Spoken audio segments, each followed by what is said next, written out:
जब हम बिहार की बात करते हैं तो जहन में कई तस्वीरें उभरती हैं, लेकिन क्या उन तस्वीरों में एक कृषि क्रांति की झलक है?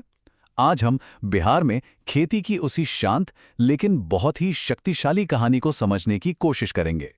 चलिए शुरुआत एक नंबर से करते हैं। 23.1%। अब ये सिर्फ एक आंकड़ा नहीं है, बिल्कुल नहीं। असल में ये एक बहुत बड़ी कहानी का पहला पन्ना है। जी हाँ, इसका मतलब ये है कि राज्य की अर्थव्यवस्था का लगभग एक चौथाई हिस्सा वो सीधे सीधे कृषि से आता है। ये बिहार की वो रीढ़ है जो न सिर्फ लाखों लोगों को रोजगार देती है, बल्कि सही मायनों में पूरे राज्य को संभालती है।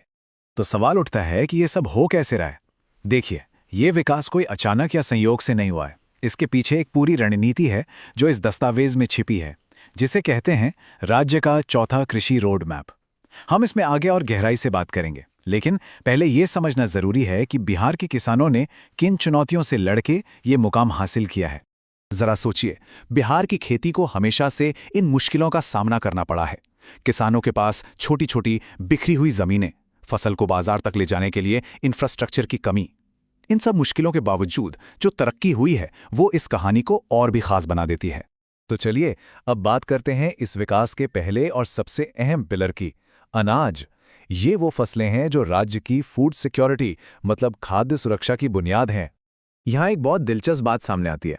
राज्य का लगभग पूरा का पूरा अनाज उत्पादन सिर्फ 3 फसलों पर टिका है: चावल, गेहूं और मक्का। जी हाँ, ये तीनों मिलकर ही करीब करीब 100% का योगदान दे लेते हैं। अब ये एक तरह से ताकत भी है और देखा जाए तो एक चुनौती भी। और जब हम ग्रोथ की बात करते हैं तो जरा इन आंकड़ों पर नजर डालिए। चावल और गेहूं में तो एक मजबूत ग्रोथ है ही, लेकिन मक्का की कहानी तो असाधारण है। 12% से ज्यादा की सालाना बढ़त, ये कोई मामूली बात नहीं, ये एक जबरदस्त छलांग है। तो इस सफलता के पीछे का राज क्या है? इसकी शुरुआत होती है खेती के सबसे पहले कदम से, यानी बीज।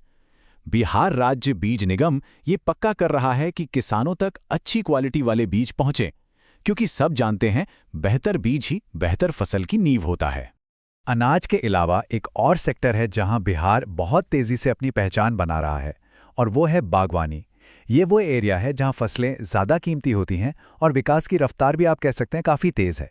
ये चार्ट बिहार की बागवानी की पूरी तस्वीर एक बार में दिखा देता है। साफ है कि प्रोडक्शन में सब्जियों और फलों का दबदबा है, जो दोनों मिलकर 80% से ज्यादा का हिस्सा बनाते हैं। मतलब यही दो चीजें बागवानी की असली जान है। और सबसे बड़ी बात यह है कि बिहार कुछ खास हाई वैल्यू फसलों में खुद को मार्केट लीडर बना रहा है। शाही लीची, जो दुनिया भर में मशहूर है, से लेकर सुपर फूड मखाना तक बिहार अपनी एक अलग पहचान बना रहा है। और सरकार की नज़र सिर्फ घरेलू बाजार पर नहीं है। इन तस्वीरों के पीछे एक बहुत ही आक्रामक रणनीति छिपी है। मखाना जैसी फसलों की खेती का दायरा बढ़ाओ और साथ ही साथ एक्सपोर्ट को कई गुना बढ़ाओ। लक्ष्य बिल्कुल साफ है, बिहार के प्रोडक्ट्स को दुनिया के बाजार तक पहुंचाना। लेकिन रुकिए, ये कहानी सिर्फ फसलों तक ही सीमित नहीं है। ये बदलाव पशुधन, डेयरी और मछली पालन जैसे जुड़े हुए सेक्टर्स में भी फैल रहा है। अच्छा, इस चार्ट में ना 2 अलग अलग स्पीड दिख रही हैं। एक तरफ दूध उत्पादन है जो ठीक ठाक, मतलब एक स्थिर गति से बढ़ रहा है, लेकिन दूसरी तरफ देखिए अंडा और मछली उत्पादन को। यहाँ तो जबरदस्त उछाल है, 10% के आसपास की ग्रोथ रेट। ये साफ साफ इशारा है कि इन सेक्टर्स में कोई बहुत बड़ा और तेज बदलाव आ रहा है। सवाल यह है कि ये हो कैसे रहा है? तो इस सफलता के पीछे एक बड़ी सरकारी पहल है, मुख्यमंत्री समेकित चौर विकास योजना। देखिए, ये योजना बिहार के पारंपरिक चौर यानी जो निचले पानी भरे इलाके हैं, उन्हें मॉडर्न फिश फार्मिंग के सेंटर्स में बदल रही है। इससे हजारों किसानों की आमदनी सीधे तौर पर बढ़ रही है। तो ये तो हुई अब तक की कहानी, लेकिन भविष्य में क्या है? भविष्य कैसा दिखता है? आइए अब उन रणनीतिक योजनाओं पर एक नजर डालते हैं जिस बदलाव के अगले दौर को आकार देने वाली हैं।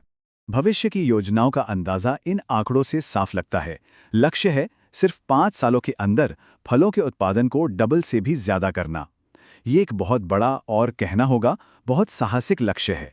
ये टाइमलाइन दिखाती है कि बिहार की कृषि रणनीति कितनी सोची समझी और लंबी अवधि की है। ये सिर्फ कोई एक योजना नहीं है, बल्कि एक साफ विजन के साथ स्टेप बाय स्टेप तैयार किया गया एक पूरा रोड मैप है।